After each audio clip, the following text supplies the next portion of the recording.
guys, welcome to episode number 6 of Cooking with Beth. I'm so excited to be here today.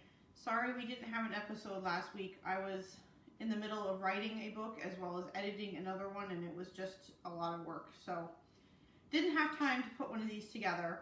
So I try to do one every week, but sometimes life happens. Work happens. Today we're going to be doing a couple of different things. We're going to be celebrating Mr. B's birthday, which was yesterday. Happy birthday, Mr. B! He's smiling. So in his honor, we are making a peanut butter chocolate cookie. The recipe, which is mostly adapted from a little book that you guys might know called Bite Me. Also appropriate that we're doing these cookies today. Not only does Mr. B love peanut butter and chocolate, but he actually named this book as a joke. And I was telling him about it, and he says, you should call it Bite Me. And I thought, oh, it's a great idea. So that's actually not even the first book he's named, so we give him lots of credit. If you have one of these nifty little recipe cards that I've given away, at like GRL and for a lot of people that have gotten swag, this is mainly the recipe we're using, slightly adapted, so you can absolutely follow along. The recipe is also pinned to the top of the group, so just feel free to go get the card. There is, interestingly enough, in case you did not know, a recipe card you can download for every single one of the Kitchen Gods books.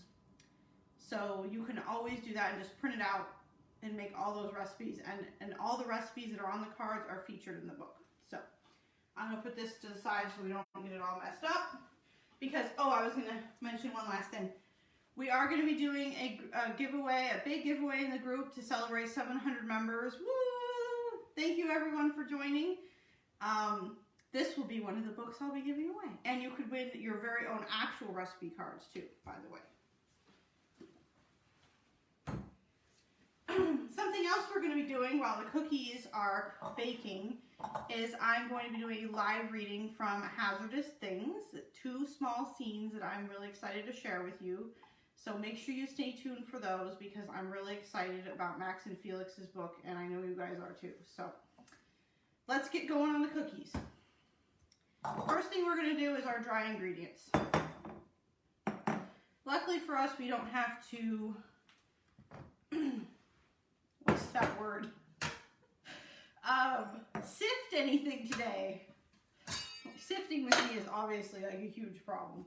Okay, 2.5 cups of flour. Someone asked me, like, how do you ever go through all of your huge flour and sugar containers? As you can see over the weeks, this one is definitely getting used. I haven't, I think, baked anything since the episode we had 2 weeks ago when we made the muffins. Like I said, I've been very busy with writing stuff, which is, you know, my primary occupation, not baking stuff for you guys or for Corey. So 2.5 cups of flour.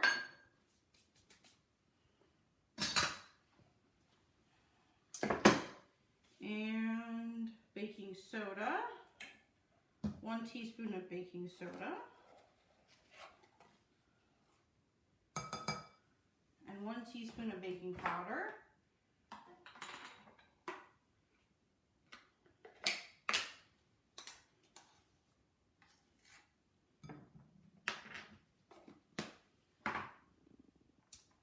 and ½ teaspoon of salt. I was like, I knew I brought the salt over here, and that's probably more than half. That looks pretty good. There's going to be a lot of that kind of guesstimating today, even though you're not supposed to do that in baking, but it's going to happen. Okay, partially because I have a terrible memory and I forgot a ton of stuff at the store.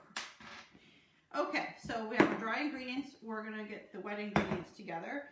2 sticks. This really bodes well for the live reading later today. 2 sticks of softened butter.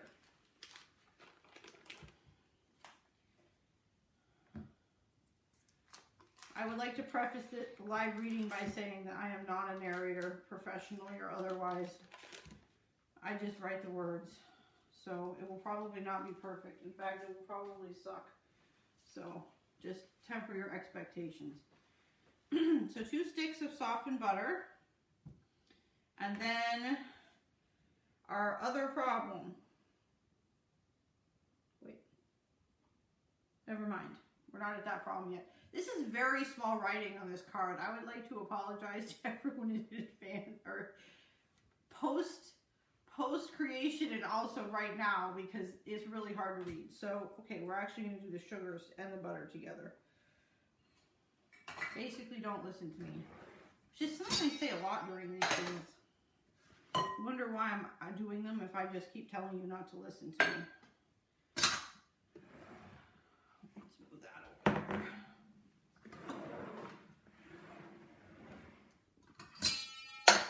Okay, and 1.5 cups of, or 1.25 cups of granulated light brown sugar. That thing that's right in front of me.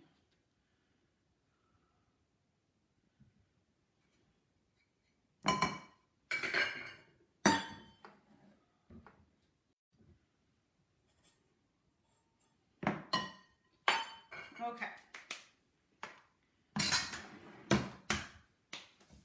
I was smart and I plugged this in prior to us starting on my lesson. Okay, so we're going to cream these together.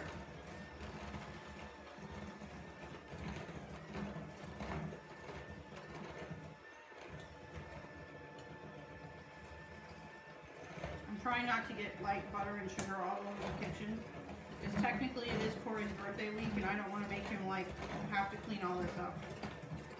I mean, I could do it, but I wouldn't do as good of a job. Corey missed his calling as like a professional cleaner. He's very clean.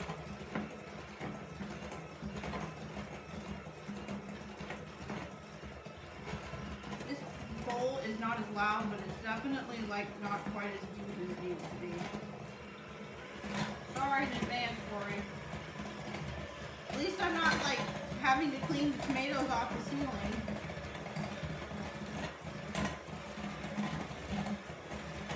Okay, so it says until smooth, so we're almost there.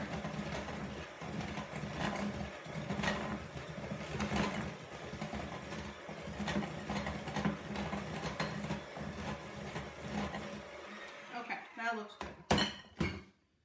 Okay, now, oh, this is really small. Add the eggs. Sorry in advance for anyone that's had trouble reading these over the years. I now know what your problem was. Look, I've learned my lesson. Separate bowl.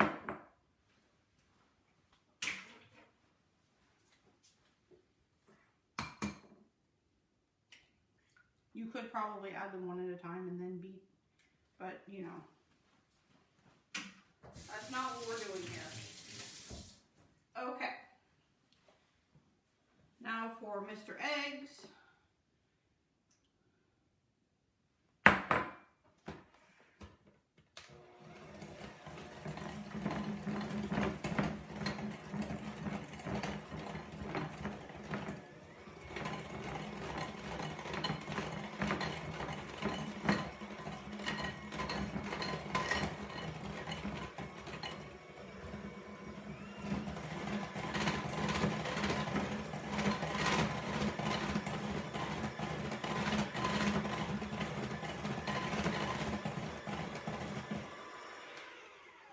Okay, now what are we going to add? Peanut butter and vanilla, yes. That is what it looks like. Does somebody ask to see it? You know, at some point I'm going to like break you of the miming habit at some point, but not today probably. 2 teaspoons of vanilla. As Ina would say, good vanilla.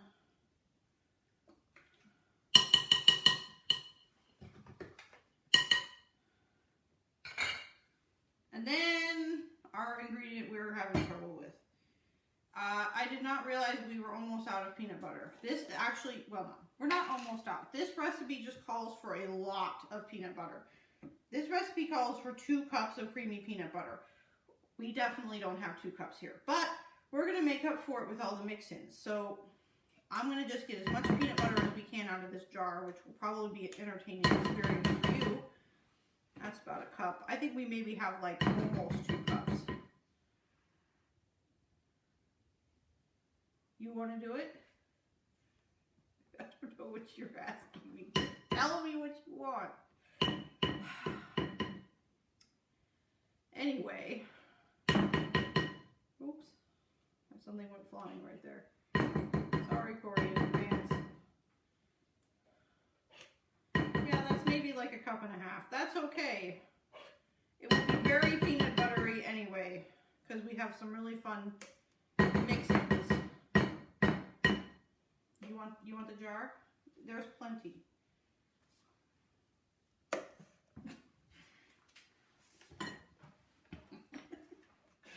Someone has absconded with the jar. Oh no. So now we're going to beat in the vanilla and the peanut butter. Honey, there's plenty of it. It's fine.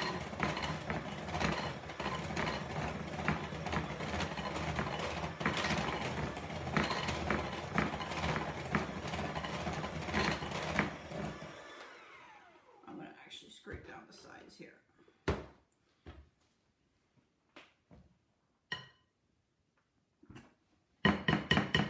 Use it to scrape with, woman. He speaks.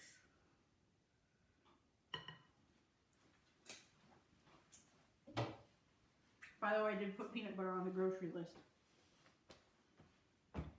Also, I would recommend creamy peanut butter. I don't think the crunchy peanut butter would be great in this recipe. Yes. I also would recommend using the cheap stuff, Jif.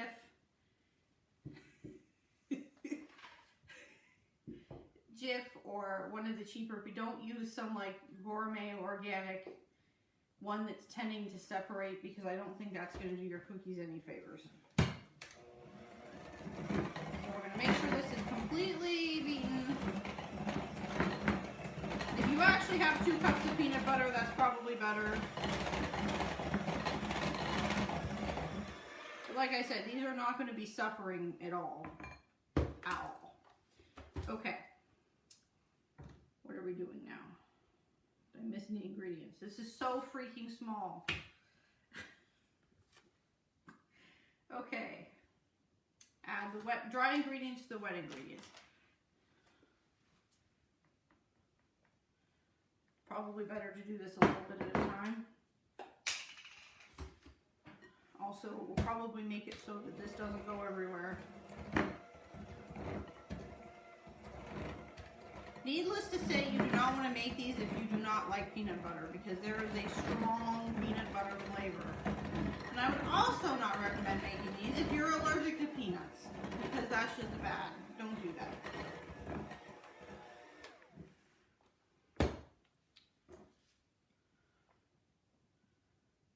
What the hell? This, like, really the subtitle of this entire thing could be called "What the Hell?"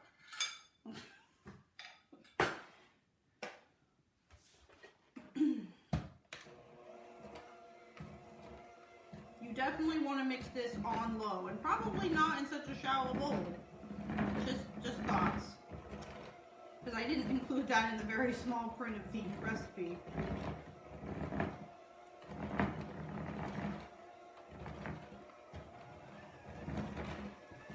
It is indeed very thick.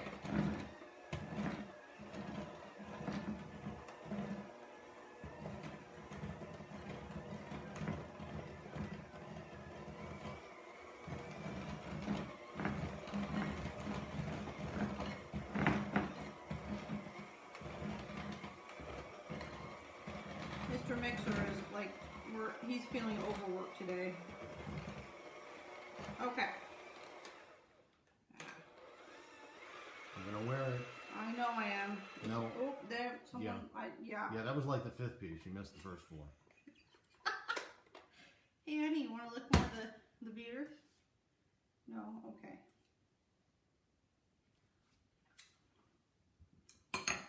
Oh, look, I just licked my finger. Okay. Again. That's okay. Who's going to eat these? Me, you, my sister. I'm really excited. Mandy is probably watching this right now, but she's coming to see me. Okay. So, we have our batter. Now, this is where the recipe would ask you in very small print to add 1.5 cups of dark chocolate chips. You can also do semi-sweet or milk chocolate. I like the dark chocolate in these because these are very peanut buttery. Corey's shaking his head. He doesn't like dark chocolate.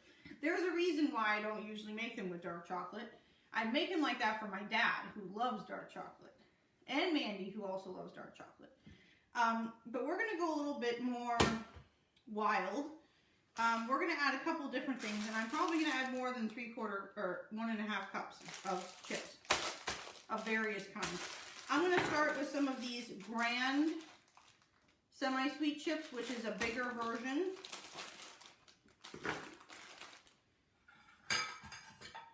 So I'm going to kind of half-heartedly measure this here. So we're going to say like maybe a cup of these. Okay, and they are big. You can see that they're like significantly sized. Enough. Suddenly he's just all talk. No, I've been waiting for him to speak. I'm going to put the little clip on this because my luck, they're going to go everywhere. That's how things work here. Okay, the second thing we're adding is peanut butter chips. Corey looks dubious. He isn't sure if he's going to like this. You are going to love it, honey. So we're going to add 1/2 cup of peanut butter chips. You don't, because it's already very peanut buttery, and you don't want it to be too peanut buttery, which is apparently a thing. Last but not least, we are going to go absolutely hog wild, and I would not do this if it was not for his birthday. Reese's Minis. This is like a big chip. That's enough. Those aren't minis. Those are like cookie size. No, they're not. Exaggerations going on over there. Okay, now we're going to fold all this together, hopefully. She was not kidding. It is a very thick batter. I would not recommend, especially if you're going to do the craziness of adding the mini Reese's cups, I would not use the mixer for this. I would definitely fold it in because you're going to break up all your lovely big chunks of stuff. See, I added like a little bit more than 1.5 cups, and you can usually add more chips. Okay, that's pretty good.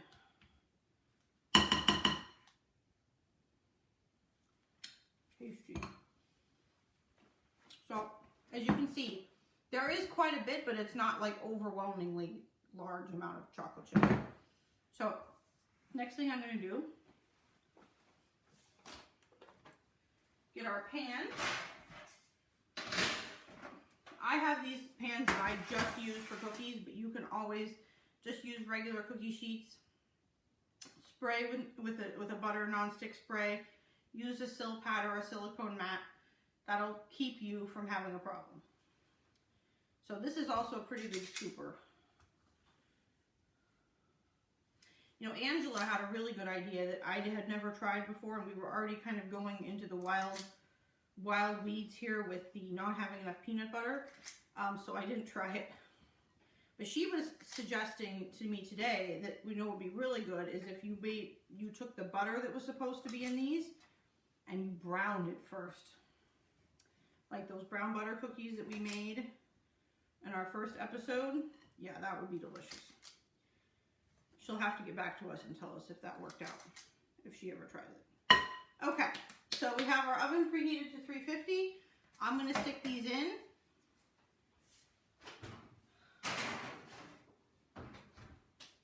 And we're going to check them at 10 minutes. And I will not do that yet because we're going to do something exciting. We're going to have a reading from Hazardous Things, which is the 3rd book in my Star Shadow series. And the important thing to remember, I think most of you guys have, in fact, read the other books in the series, but it's important that they should be read in order. At the very least, I didn't really mention this. Usually I just say you need to read all of them, but at least you need to have read the first book, because there's a lot of background to this that you will not get. It will be confusing to you. So the first thing I'm going to read two scenes, one from Felix's point of view and one from Max's point of view. And the first scene comes from the first chapter. I don't really think, is there any background?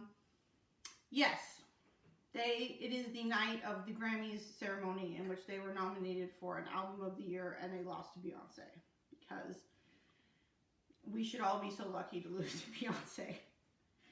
So, without further ado, this is Hazardous Things. Oh, someone told you, Max said. Felix knew him way too well and knew instantly where his mind had gone.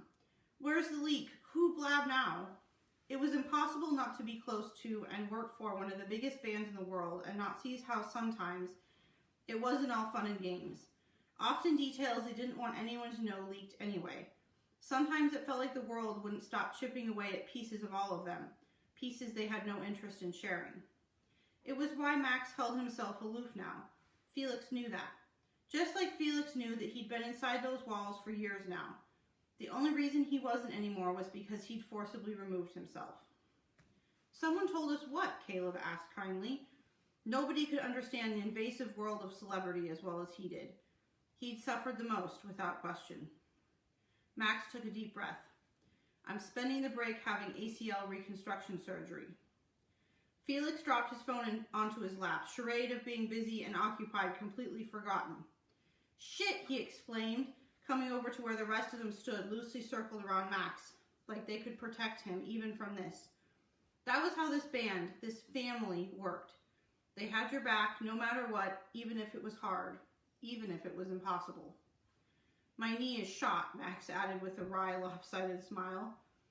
Oh my God, Leo exclaimed, and then collapsed on the couch between Max and Diego. Oh my God, are you going to be okay? Felix rolled his eyes. His brother could be so fucking dramatic. Of course, it wasn't like he wasn't freaking out too. He was. Then Leo's gaze pinned him. You knew about this, didn't you? Leo demanded. Felix had to shrug, trying for casual and probably not pulling it off. Why would I know about Max's surgery?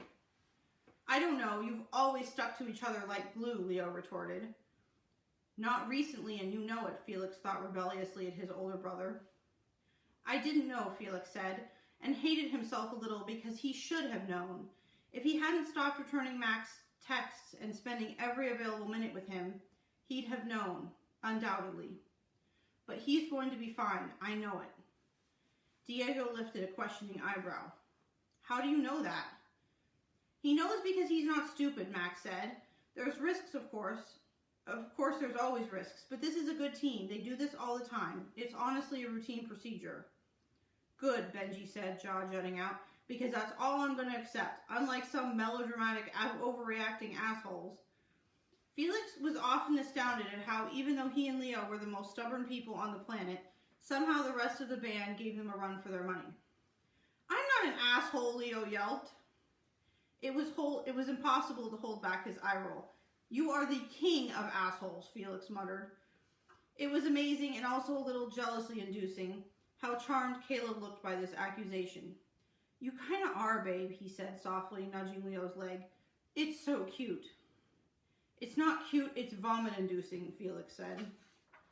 What he really wanted to say was their over-the-top cheesiness made him want to vomit, but he was trying to be nicer and more supportive, less pathetically envious of what they'd found and what he hadn't. Who's staying with you, Diego asked, because he was the guy who was always trying to get the conversation back on track. He never failed. What do you mean, Max asked. Diego shot him a look. You're having someone stay with you when you're in recovery, right? Who is it? Felix. No, it can't be. You're going to Fiji with Leo and Caleb. He was. He'd agreed to go not because he really wanted to, though, duh, Fiji. but because it had seemed better than sulking at home at what a disappointment his life had become. I think the more important question is, why didn't you ask one of us, Leo said, actually sounding a little hurt. You guys all have such big plans, Max said awkwardly.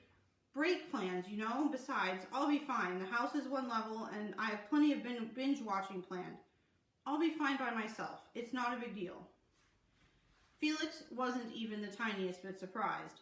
He'd known, even before Max's expression had grown sheepish, that he was going to try to muscle through this on his own. Guilt swamped him, but he stayed silent because of all the people in the room. He was the most likely candidate to help Max out, and at the very same time, the least. Because he couldn't do it. He couldn't spend all that time with Max and not fall even more deeply in love with him. It was impossible. It would accomplish the literal exact opposite of what he was trying to accomplish, which was move on. What? Benji exclaimed. You can't do that, Diego said gravely. It's a terrible idea, Caleb pointed out. Max threw up his arms. I'm being smart about it, I swear. It's really fine. I even cleared it with the surgeon. Except Felix knew that look that Max was currently wearing, and it totally meant, I thought about clearing it with a surgeon, but I was afraid he'd say it was a bad idea too, so I never brought it up. But it'll be really fine. It will. There were many times Felix wished he didn't know Max as well as he did, but this might be number one on the list. And who's taking you to and from the hospital? Leo demanded archly, crossing his arms over his chest. An Uber? A car service? I'm not sure. I'll find someone, though. Felix rolled his eyes. Like Max would ever trust an Uber not to sell him out for an easy paycheck. He returned to the couch on the other side of the room. It was safer over there, and it would prevent him from actually giving in to his desire to either throttle his brother or Max. He wasn't sure who was pissing him off more tonight. Benji's gaze narrowed, and it was obvious he wanted to argue, but Max cut him off before he could get going.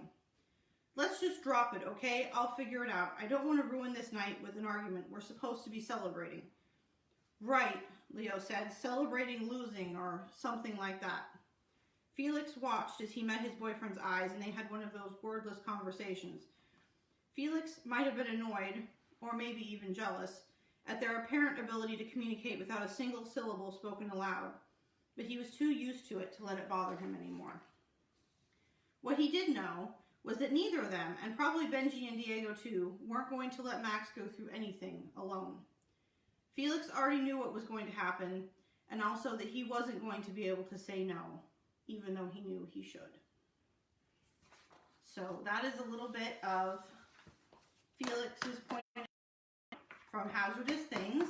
It comes from the first chapter. It sets up basically the whole plot, which is that Max has knee surgery, and Felix, who's been trying to deal with the fact that he's been horribly, terribly in love with him for many years without getting anywhere, has to go help him and stay with him after his surgery. So let's just check these really quick. Oh, we've got lots of time. I'm going to actually reset this. And we'll do the second one. This takes place a little bit later in the book. I don't remember what chapter, but Max has been home for a couple days now. And him and Felix are dancing around this attraction thing, and also like how to do simple things that you would take for granted. Here we go. Max might be pretending that it wasn't going to be awkward, but he knew taking a shower was definitely going to rank up there as one of the more humiliating moments of his life. That still didn't explain why Felix was dragging his feet so much. It was going to be embarrassing for Max, not for Felix. Didn't he understand that Max was the one who was getting naked in this scenario? Max watched as Felix cleaned up the kitchen as slowly as humanly possible. How's it going in there? Max asked, craning his neck so he could see Felix cleaning the range with what looked like a toothbrush. I think we can eat off the floor now if we wanted, which is 100% not only unnecessary but also impossible right now, at least for me. Did you want to leave this kitchen a mess? Felix retorted, clearly defensive. I know you're not the neatest freak in the world. God knows how many times I've nearly fallen over your boots or your pants or your drumsticks, but this is your kitchen. I think your standards would be higher. Max barely contained an eye roll. There's clean, and then there's whatever you're doing. If the shower's a problem, then we don't have to do it. I can manage on my own. No, you can't, Felix ground out. And I will help you. It'll just be another few minutes. If it's embarrassing for you, think how embarrassing it is for me. How about I wear a pair of swim trunks? No, Felix said gruffly. Don't be ridiculous. It's fine. It's not like I've never seen you naked before, and it's not like I'm going to be giving you a sponge bath. A sponge bath, huh? That sounds kind of sexy, Max teased. Where's that kind of nurse? Felix's glare could have lit wood at 50 paces. Or not, your nursing is plenty fine, totally fine, Max said, throwing up his arms in defeat. You'd better hope so, Felix said, because I'm all you're going to get. The edge of Felix's voice was testy, and Max was immediately swamped with guilt. Felix didn't have to be here, helping him cook breakfast and take showers and reminding him to take his pain pills. He could have been in Fiji, working on his tan and sipping something fruity and alcoholic. Felix had never met an umbrella-topped cocktail he didn't love. The guilt was immediately followed by a swell of affection. He was close to the guys in Star Shadow, of course. Leo and Benji and Diego and even Caleb, after all the time he'd been gone, were some of his best friends. But Max would never forget coming home from one of the tours he'd gone on as a support musician, and Felix showing up at his front door, suddenly taller and with a grown-up face, with cheekbones that could slice glass. I thought we should be friends, Felix had announced, elbowing his way into the house before Max had even known what to say. From that day on, they'd become inseparable. Felix had always been his person, at least until the last few months when it had seemed that Felix had somehow gotten tired of him. He'd stopped answering texts, quickly and then not at all, and he was inexplicably busy a lot of the time. At first, Max had been afraid he'd started dating someone seriously. He hadn't examined why that would inspire fear, but it had. Just because everything would be different, he told himself firmly, and then left it alone. And then luckily, another word choice he refused to examine, it turned out that Felix wasn't dating anybody at all. But then, the day before, previously clouded in anesthesia had begun to come back to Max in fits and starts, and one thing he remembered very clearly when he woke up this morning was that he'd called Felix pretty. More than once. And he believed it. Completely. That was the thing. Felix wasn't just pretty. He was freaking gorgeous. A work of art contained in a funny, wry, completely competent and capable shell. And that was attractive. Even if Max didn't think he'd ever expressly thought he was attracted to Felix before. But he was stunning. Right now, with hair mussed and a wrinkled t-shirt and sleep still crusted in the edge of his blue eyes, an imprint of a pillow crease on his cheek. And also when Max had seen him last, on the night of the Grammys, dressed to the nines in a slim-cut, bright turquoise suit, that particular shade bringing out the incredible color of his eyes. He was still, years and years later, the person whose company Max craved the most. He could go months without seeing Leo or Diego or Benji. He'd definitely gone years without ever saying a word to Caleb. Yes. I was just getting to the good part. Oh, but leave me like another minute or two. Perfect timing. But Felix, it killed him, cut him in two, made him less of a person than he'd been before, that one morning so many years before when Felix had unexpectedly appeared on his doorstep. What is going on with you? Max came back to reality, back to the present in which he was almost sure he didn't have a secret, long-buried crush on his best friend's brother, to find Felix standing over him, hands on his hips, a frown on that stunning face, pillow creases and sleep crusties and all. What? Max asked self-consciously. Nothing.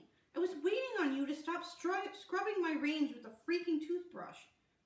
Felix rolled his eyes. Clean a guy's kitchen once, and he never lets you hear the end of it. What I want is for you to clean me, Max said, before he could think of just how that sounded. Felix flushed, and Max opened his mouth to correct his statement, but then he thought about it.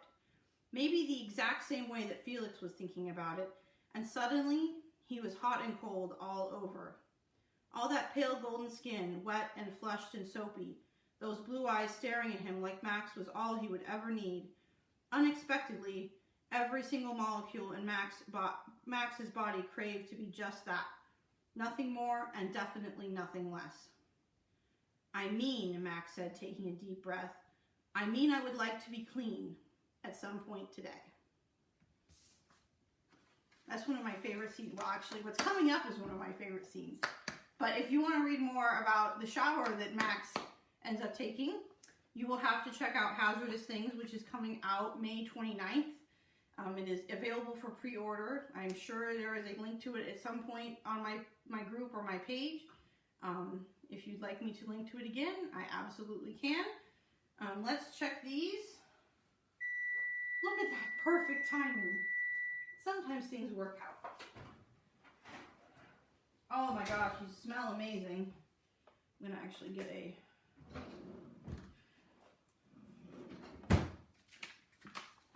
Yes, I'm gonna put it forward. Don't those look amazing? They probably need to cool for a couple minutes. I would definitely recommend letting that happen.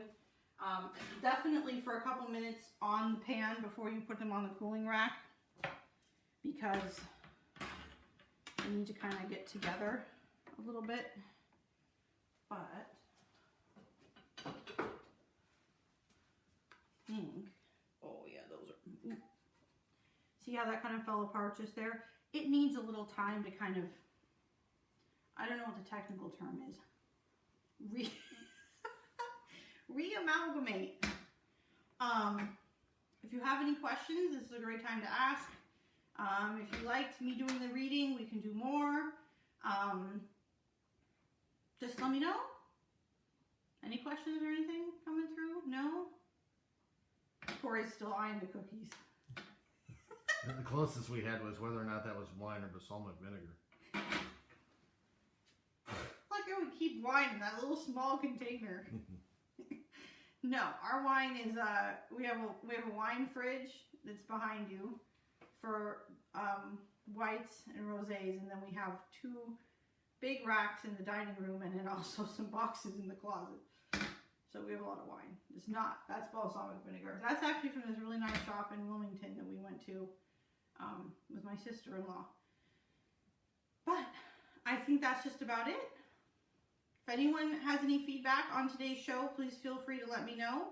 Comment on there. I try to go through all the comments, and also you can also send me a private message. Thanks so much for joining me. See you next week.